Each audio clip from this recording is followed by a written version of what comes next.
SSC exam को लेके aspirants का देशव्यापी धरना प्रदर्शन जारी है। इस पर और बातचीत करने के लिए हमारे साथ रविंदर सर और भाग्यश्री मैम हैं। दोनों एसएससी के टीचर हैं, तो दोनों से हम समझना चाहेंगे कि क्या ऐसा मुद्दा हुआ कि भारत भर से जो एसएससी के एस्पिरेंट हैं वो दिल्ली के जंतर मंतर इकट्ठे हुए और जगह जगह धरना प्रदर्शन देखे गए।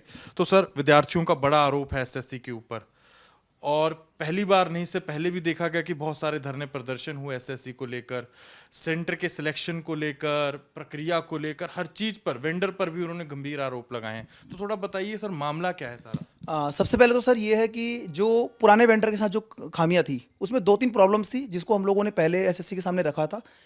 लेकिन उसके बाद एसएससी ने एक हम लोगों को आश्वासन दिया कि हम लोग एक नए वेंडर को लेके आ रहे हैं जिससे कि आपकी प्रॉब्लम रिजॉल्व होगी, इन फ्यूचर ऐसा नहीं होगा। तो हमने विश्वास किया और हमने देखा कि भाई चलो इस तरीके से अगर होगा तो हम उस पर आगे चलते हैं। एसएससी ने बहुत सारे नोटिस निकाले, अलग अलग तरीके से बोला कि एआई के थ्रू हम पेपर करवाएंगे ताकि पेपर में कोई भी किसी भी तरीका का लूप होल ना रहे, पेपर लीक ना हो, ये सब चीज़ें थी। लेकिन अभी जो एसएससी ने किया इस बार, जिस लोगों को इन्होंने रिस्पॉन्सिबिलिटी दिया उन्होंने पूरा का पूरा सिस्टम बिल्कुल ब्लंडर कर दिया।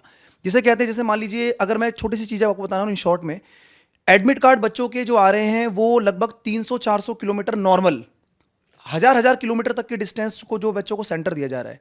एग्जाम्पल के तौर पे मैंने पहले भी इस बात को कई बार सोशल मीडिया पे रखा है कि एक राजस्थान का बच्चा जिसको अंडमान निकोबार भेज रहे हैं, एक रांची का बच्चा जिसको जो है ये कलकत्ता भेज दे रहे हैं, इसके बावजूद अगर वो बच्चा सेंटर पर पहुंच रहा है तो जब इनकी लोकेशन चेंज हो जा रही है, एट अ टाइम पर बच्चे का सेंटर चेंज हो जा रहा है।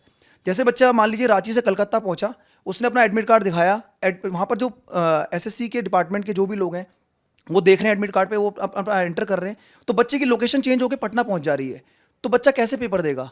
तो ये बहुत बड़ा सवाल उठ रहा है उस पर। उसके बाद अगर बच्चा मान लीजिए किसी भी तरीके से लोकेशन पे पहुंच गया तो इनका जो बेसिकली आधार कार्ड बायोमेट्रिक ये करवाने वाले थे जिससे कि बच्चों का एक तरीके से ऑथेंटिकेशन अच्छी तरीके से हो सके, वो प्रोसेस बिल्कुल फेल हो जा रहा है, वो काम ही नहीं कर रहा है इनका वर्क। यानी कि जो इनका इंफ्रास्ट्रक्चर है, बच्चों के क्लास के अंदर पंखे नहीं चल रहे हैं, वीडियो इतनी वायरल हो गई है उस पर सोशल मीडिया के ऊपर, तो बहुत सारी प्रॉब्लम्स जो है ये निकल के आ रही हैं। और भी बहुत सारे मुद्दे हैं, मैम से जानना चाहेंगे, मैम क्या बोलना है? मैम, ये तो इन्होंने कुछ मुद्दे बताए कि सबसे पहले जो सेंटर्स का मुद्दा है, और ऐसे कौन से मुद्दे हैं जिनको लेके अभी विद्यार्थी धरना प्रदर्शन कर रहे हैं? सर, ना तो स्टूडेंट्स की तरफ से कोई दिक्कत है, ना हम लोग की तरफ से दिक्कत है। बात सिर्फ इतनी है कि वी जस्ट नीड रिफॉर्म्स, हमें रिफॉर्म्स की नीड है। हम लोग जो स्टैंड भी लिए वो सिर्फ स्टूडेंट्स के लिए लिए, क्योंकि बच्चा पूरे साल मेहनत करता है। बहुत बच्चों की हो सकता है लास्ट एज लिमिट हो, पेपर नहीं दे पाए, लास्ट अटेम्प्ट हो, तो इन चीज़ों को रखते हुए वी जस्ट वांटेड रिफॉर्म्स। आज भी बच्चा यही कहता है कि अभी जो मेरा अटेम्प्ट ख़राब हुआ तो उसका हमें क्या रिफॉर्म्स मिल सकते हैं या कैसे कॉम्पनसेट हो सकता है। आज भी बच्चा एक रिप्लाई के मूड पे है, और आज हम भी जो यहाँ पे स्टैंड ले रहे हैं वो सिर्फ स्टूडेंट्स की वजह से इसलिए ले रहे हैं क्योंकि सबसे पहले बच्चा जो विश्वास करता है वो अपने माँ बाप पे करता है, और उसके बाद वो विश्वास करता है तो अपने गुरु पे करता है। और आज वो अगर हम उस पर विश्वास अगर उसका कायम नहीं रखेंगे तो बच्चे का मनोबल पूरा टूटेगा। तो आज हमारा स्टैंड सिर्फ बच्चों के फ्यूचर को लेकर है कि एग्ज़ाम में रिफॉर्म्स हो जाएं, उनका एग्ज़ाम सही से हो, उनको लाइफ में सिक्योरिटी मिले और वो इस तरीके से परेशान ना हो। बस इतनी हमारी डिमांड है। रिफॉर्म्स की तो मैम आपने बात की, पर कौन से ऐसे बड़े रिफॉर्म्स हैं जो अभी ज़रूरी हैं, तो अभी इसी वक्त मतलब ज़रूरी है, कि ताकि जो बच्चों के लिए जो पेपर है वो ईजी हो जाए और देना? सर, सबसे पहली बात, जो पहले चल रहे थे, पेपर्स चल रहे थे, उसमें सिर्फ हमारा एक रिक्वेस्ट था, मान लीजिए, या एक रिक्वेस्ट ही थी वो सबकी, कि जो पहले पेपर आते थे वो 10th level, 12th level, graduate सबके बराबर आते थे। तो 10th वाला भी वही लेवल दे रहा है जो ग्रेजुएट दे रहा है, तो इनमें कोई डिफरेंस नहीं रहा। तो वहाँ पे बच्चों ने स्ट्रगल फेस किया। वहाँ पे भी हमारा ये नहीं था कि ये चेंज हो जाए, वो चेंज, वो भी नहीं था। वो सिर्फ ये बात उठाई गई थी कि आप ये स्ट्रगल्स हमें आ रहे हैं, आप इस पर कुछ कर लीजिए। बट अगर उसका कोई रेजोल्यूशन अगर नहीं आया तो फिर उनका रेजोल्यूशन जो ये था इस बात को लेकर, तो इसमें ये चैलेंजेस आ गए हमें कि सबसे पहली बात, सेंटर बहुत दूर है। मैं एक फ़ीमेल होते हुए एक पार्ट काउंटर करूँगी, कोई गर्ल का सेंटर अगर आज 500 किलोमीटर दूर आता है, मुझे नहीं लगता कि किसी की फैमिली एक अकेली बच्ची को 500 किलोमीटर दूर भेजेगी, नहीं जाएगी। उसके पेरेंट्स साथ जाएंगे, साथ जाने के बाद वो स्टे कहीं ना कहीं करेंगे। और मैं ये भी मानती हूँ कि हर कोई इतना फाइनेंशियली स्ट्रांग नहीं है। तो बच्चे ने पूरे साल अपनी मेहनत तो लगाई है, इन्वेस्टमेंट भी किया है, एनर्जी का, एफर्ट्स का, लेकिन आज उसको जो एंड टाइम जो रिजल्ट वाला डे था, उसी दिन अगर उसके साथ अगर कुछ भी ऐसा होगा तो उसका मनोबल टूटेगा। इतने मुश्किल हालात हैं, जैसे हम नेट पर भी देख रहे हैं, सोशल मीडिया पर बच्चों से भी जब हमने बातचीत की जो प्रोटेस्ट कर रहे हैं, इस समय बच्चों के दिमाग में क्या चल रहा है, स्टूडेंट्स की साइकोलॉजी इस समय? एग्जैक्टली मैं आज भी सुबह सो के उठाऊँ सर, सुबह बच्चों के मैसेज मेरे पास आ रहे हैं, मेरे पास मैसेज है बच्चों का कि सर मैं इस सेंटर पे पहुंचा और लोकेशन चेंज हो गई है, अब हम क्या करें। तो मतलब इस टाइम पर बस बच्चों को एक ही आश्वासन दिया जा रहा है कि हम आपके लिए फाइट कर रहे हैं, किसी भी तरीके से इस चीज़ को जो भी बड़े अधिकारी हैं वो इस चीज़ को सुनेंगे और इसको रिजॉल्व करेंगे।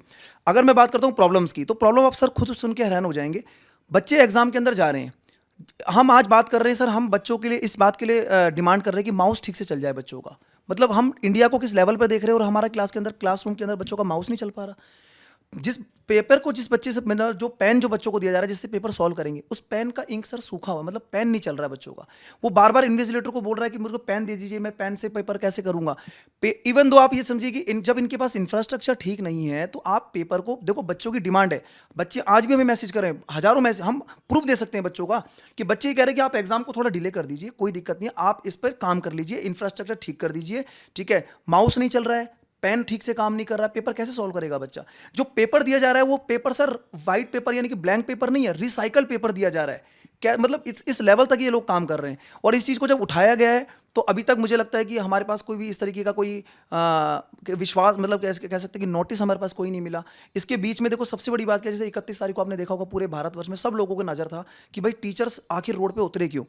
लेकिन उसके बावजूद भी डिपार्टमेंट से एक वैकेंसी का मैसेज आता है कि हम सीजीएल में 14,000 वैकेंसी दे रहे हैं। तो इससे हम क्या समझे कि आपको कोई फर्क नहीं पड़ रहा। हम एक तरफ टीचर सारे डिमांड कर रहे हैं कि बच्चों के साथ ये समस्याएं, ऑन प्रूफ ग्रीवेंसीज वहाँ दी गई। इसके बाद हमको हमारे एक फैकल्टी हैं, टीचर हैं, उनको बोला गया कि सर एक टीचर चलिए और 4-5 बच्चे चलिए, हम आपको चेयरमैन साहब से मिलाते हैं। अंदर गए, चेयरमैन साहब का जवाब, सर सबसे बड़ी बात क्या हैरानी वाली बात है कि पेपर हम एआई से करवा रहे हैं और वहाँ पर क्या हमको दिया जा रहा है, एक तरीके से इन्फॉर्मेशन दी जा रही है। उन्होंने बोला कि सर पेपर ना एआई के थ्रू हमने करा कि पेपर सेम आ जाएगा। सेम पेपर आ गया सर, मतलब आज की एक 24 तारीख को पेपर हो रहा है, एक 26 तारीख को पेपर हो रहा है और पेपर सेम आ रहा है। तो हमने बोला सर पेपर सेम आ गया, करे तो बहुत अच्छी बात है। बच्चे सरप्राइज हो जाएंगे ना, बच्चों को आइडिया ही नहीं है। मतलब इस तरीके से मतलब वो लोग सोच रहे हैं। हमें बड़ी हैरानी है कि आज जिस लेवल पर कंपटीशन एग्जाम है, जैसे लास्ट ईयर की अगर हम बात करें, जैसे अभी आपने बताया कि सर लास्ट ईयर भी देखने को मिला, तो 2024 में भी हमारी ये डिमांड थी। आज से 5-6 महीने पहले अगर लोग वीडियो को देखेंगे तो वहाँ पर भी हमने ये डिमांड रखी थी कि 10th level, 12th level, graduation level के पेपर में डिफरेंस होना चाहिए। हमारी उस टाइम भी डिमांड थी, थोड़ा सा MTS लेवल पर बच्चा है, एक LDC लेवल, एक इंस्पेक्टर लेवल पे है, तो पेपर में थोड़ा डिफरेंस होना चाहिए। हमारी एक ये डिमांड थी। दूसरा ये था कि जो आप मार्क्स दे रहे हो, आप क्वेश्चन के अंदर मतलब क्वेश्चन पेपर दे रहे हो, उसके अंदर आप अपने एंड से आपने क्वेश्चन गलत दे दिया, बच्चों से 100 रुपीज़ चार्जेस कर रहे हैं कि आप रिप्रेजेंटेशन डालिए और उसके बाद हम उसको ठीक कर देंगे।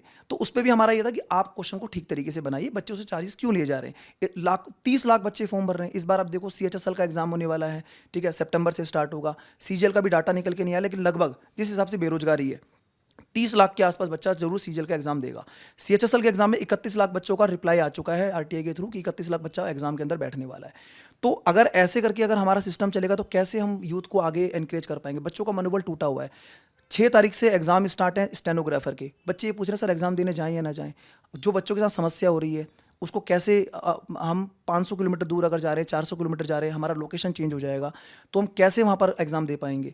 दूसरी बात है कि यहाँ पर मैं एक चीज़ और ऐड ऑन करना चाहूँगा कि जब तक, जैसे मान लीजिए अगर इतनी सारी प्रॉब्लम आ रही है तो हम ये हमारी गुजारिश है कि जब तक ये चीज़ें ठीक नहीं होती हैं, आप एक नोटिस निकाल के एग्जाम को होल्ड कर दीजिए कि एटलीस्ट हम इस चीज़ को सुधार लें। हमारी यही डिमांड है कि आप पहले अपने सिस्टम को सुधार लीजिए। बच्चे मेहनत कर रहे हैं और एक सरकारी नौकरी करने वाला बच्चा सर सुबह अपने घर से निकलता है, उसकी क्या कंडीशन है, किस तरीके से वो अपने सर्वाइव कर रहा है, भूखा प्यासा जा रहा है, और लास्ट में उसको क्या मिलता है कि वो एग्ज़ाम पूरे साल उसने मेहनत की, किसी का लास्ट एज है, उसका एज उसकी ख़त्म होने वाली है एग्ज़ाम के लिए। तो ये बहुत सारी बच्चों की प्रॉब्लम्स हैं सर।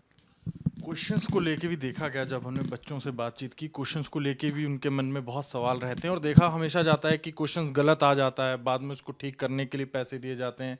कभी कभी कोई हाई कोर्ट भी मूव कर जाता है, लोअर कोर्ट भी बच्चे मूव कर जाते हैं, फिर स्टेज लग जाती है। कोई ऐसी एग्जाम्पल कि जहाँ क्वेश्चंस को लेके बहुत डिस्क्रिपेंसीज हुई हो, जो आपको लगा हो कि बहुत माइनर थी पर इतनी बड़ी गलती कैसे हो गई? सर गलती माइनर या मेजर, लेकिन वो बच्चे के लिए एक बहुत बड़ा चैलेंज हो गया है, क्योंकि बच्चों का ये कहना है कि वो AI जनरेटेड जो क्वेश्चंस थे, क्वेश्चंस में आंसर हाईलाइटेड थे, तो बच्चों को बिल्कुल सामने दिख रहा था कि इस क्वेश्चन का आंसर यही है। और जब उनके दिमाग में ये था कि हम ये क्वेश्चन अटैम्प्ट करके आए हैं, उन्होंने चेक भी किया तो उसका आंसर एग्जैक्टली वही था। तो यहाँ पे तो वो वाली बात होगी ना कि जो पढ़ने वाला बच्चा है वो भी मात खा जाएगा। हो सकता है जो आई कैचिंग है, जिसने तुरंत उस पॉइंट को कैच किया है, वो उस मार्क को क्वेश्चन को सही मार्क करके वो भी निकल सकता है। तो यहाँ पे सबसे पहली चीज़ तो क्वेश्चंस में आंसर हाईलाइटेड थे। और आज भी अगर हम एआई भी यूज़ करते हैं तो आज भी हम लोग भी एआई यूज़ करते हैं, बट हमें उसके लिए वी नीड प्रूफ रीडिंग। क्योंकि अगर हम कोई भी एक क्वेश्चन डालते हैं तो उसके मल्टीपल 4 क्वेश्चंस आते हैं with 4 different languages and 4 different options. तो एआई करने के बाद भी एक प्रूफ रीडिंग का एक ऑप्शन है, क्योंकि it is a very wide level examination which is catering मतलब बच्चों का फ्यूचर। तो यहाँ पे प्रूफ रीडिंग बहुत मैंडेटरी होता है, जो कि बहुत मतलब मुझे लगता है लेवल हाई लेवल पे मिस किया गया है। क्या आपको लगता है और सुधार किए जाने चाहिए सिस्टम में कि बच्चों को और टीचर्स को ग्राउंड पर ऐसे आना ना पड़े, धरना प्रदर्शन करना ना पड़े? सर सबसे बड़ी बात क्या है, जैसे मैम ने एक बहुत बहुत इंपॉर्टेंट बात बोली, शायद उसको मुझे एक बार दोबारा हाईलाइट करना चाहूँगा। आप एग्जाम में जा रहे हैं, क्वेश्चंस के आंसर्स पहले से ही सिस्टम के अंदर ऑलरेडी मार्क हो रखे हैं। ये बहुत बड़ा मुद्दा है, मतलब कि ऐसा कैसे हो सकता है कि अगर कोई बच्चा पेपर देने जा रहा है, उसको दिख रहा है कि मेरे पास बहुत सारे बच्चों के, मैं मैथ्स का फैकल्टी हूँ, बच्चे कह रहे सर मेरे को मतलब डाटा नहीं है, लेकिन बच्चे कह रहे सर उसका आंसर मैंने 125 निकाला, सर मार्क भी 125 था। फिर मैंने अगला क्वेश्चन देखा, सर उसका आंसर भी, फिर मैंने सर 4-5 क्वेश्चन ऐसे ही लगा दिए। तो ऐसे कैसे पॉसिबल है? मतलब इतना बड़ा फेलियर है सिस्टम का ये, और इस चीज़ को हाईलाइट किया जा रहा है ऑन प्रूफ। अब देखो ऐसा होता है कि ऑनलाइन पेपर हुआ तो उसका पेपर तो बाहर नहीं निकला है, लेकिन ये बच्चों के थ्रू हमें पता लग रहा है। दूसरी बात है कि बच्चों के साथ इतना मिसबिहेव किया जा रहा है। कुछ स्टूडेंट की वीडियो हमने देखी, सर 2 बजे तक रात में उनको सेंटर के अंदर बंद करके रखा गया। कुछ बच्चों के साथ मारपीट भी हुई है। तो ये गलत चीज़ें हैं। मतलब हम देखो, हमारी किसी से कोई ऐसा नहीं है कि हमारा किसी कोई पर्सनल वेंडर है या हमारा कोई पर्सनल किसी से है। हम शिक्षक लोग हैं, बच्चे डायरेक्टली हमसे कनेक्टेड होते हैं। हम रोज़ क्लास के अंदर जाते हैं, बच्चों के कंसर्न होते हैं, हम उसको मोटिवेट करते हैं। किसी की लास्ट, कुछ बच्चा का सर इस लेवल तक बच्चे कहते हैं सर हमारी लास्ट एज है इस बार, इसके बाद हम एग्जाम नहीं दे पाएंगे, उसको मोटिवेट करते हैं। लेकिन जब इस तरीके के कंसर्न सामने निकलेंगे तो हमें बच्चों को, हम खुद शब्द नहीं है हमारे पास, बच्चे सर कह रहे हैं कि हमारे लिए आवाज़ उठाओ, हमारे लिए आवाज़ उठाओ। तो हम आपके चैनल के माध्यम से यही बोलना चाह रहे हैं कि इस चीज़ को जल्दी से जल्दी रिजॉल्व करें। और ये सारी समस्याएं हमने आपको दे दी हैं, ठीक है। और हर एक चैनल पर मुझे लगता है कि सोशल मीडिया पे कोई ऐसा चैनल नहीं होगा जिस पर ये कॉमन बातें निकल रही हैं, लेकिन हम आपके चैनल के जरिए से यही बोलना चाह रहे हैं कि ये जितनी भी समस्याएं हैं, माउस ठीक से काम नहीं कर रहा, पेपर ठीक से नहीं है, इंफ्रास्ट्रक्चर ठीक से नहीं है, बच्चों की सेंटर, सबसे बड़ी प्रॉब्लम क्या कि अगर आप 400-500 किलोमीटर सेंटर दूर क्यों दे रहे हैं? अगर आपके पास इंफ्रा नहीं है तो आपको पहले से उसको अरेंज करना चाहिए। गर्ल्स को कितनी प्रॉब्लम हो सकती है अगर किसी बच्चे ने, कोई गर्ल्स होटल लेके अपने फैमिली के साथ गई है, एट द टाइम उसको आपने तो सिर्फ ये डाल दिया कि हम आपको फर्दर इन्फॉर्म करेंगे, आप हमारी वेबसाइट पे बने रहिए। लेकिन जो बच्चा 400 किलोमीटर से टिकट कर गया है, ठीक है, उसको इतना खर्चा उसका हुआ है, अगली बार वो कैसे इस चीज़ को करेगा? और सबसे बड़ी बात क्या है कि अगर किसी सेंटर पे प्रॉब्लम भी आ रही है तो वहाँ पर जो अधिकारी हैं वो रिटर्न में नहीं दे रहे कुछ लोगों को, कि आप रिटर्न में नहीं देंगे तो फिर वो कैसे इस बात का विश्वास होगा कि सच में सेंटर पर दिक्कत हुई है? तो ये तो आप मनमानी कर रहे हैं इस चीज़ को लेकर। हमारी यही गुजारिश है कि आप इस चीज़ को बिल्कुल अपने संज्ञान में लें और इस चीज़ को जल्दी से जल्दी रिजॉल्व करें, ताकि स्टूडेंट, देखो भारत का युवा, हम एक तरफ बात करते हैं भारत का युवा बहुत कुछ आगे करेगा, लेकिन आज युवा जो है माउस के लिए तरस रहा है सर। ये बहुत, मतलब हमें बोलता हुआ भी अच्छा लग रहा है कि माउस ठीक से काम नहीं कर रहा, पेन ठीक से काम, ये कॉमन प्रॉब्लम्स है। तो हमारी यही गुजारिश है एसएससी से कि आप इसको अपने, बिल्कुल सबसे पहले तो एक नोटिस निकाल के बच्चों को आश्वासन दें कि हम इस पे क्या कर रहे हैं, ठीक है। हमारी यही गुजारिश है आपके चैनल से कि इस पर एसएससी जरूर ध्यान दे और बच्चों की प्रॉब्लम को रिजॉल्व करे और बच्चा मेहनत करके आगे बढ़ेगा, ठीक है। यही बच्चों को हम बोलना चाहेंगे आपके। तो सेंटर से लेकर सेंटर में लगे पंखे से लेकर पेन तक बच्चों के मन में एसएससी एग्जाम को लेके बहुत सवाल हैं। सड़कों पर विद्यार्थी हैं और उनका एक नारा है कि एसएससी का ऐसा क्यों बुरा हाल है। कैमरामैन कृपाल सिंह के साथ अनमोल बाली की दिल्ली से रिपोर्ट।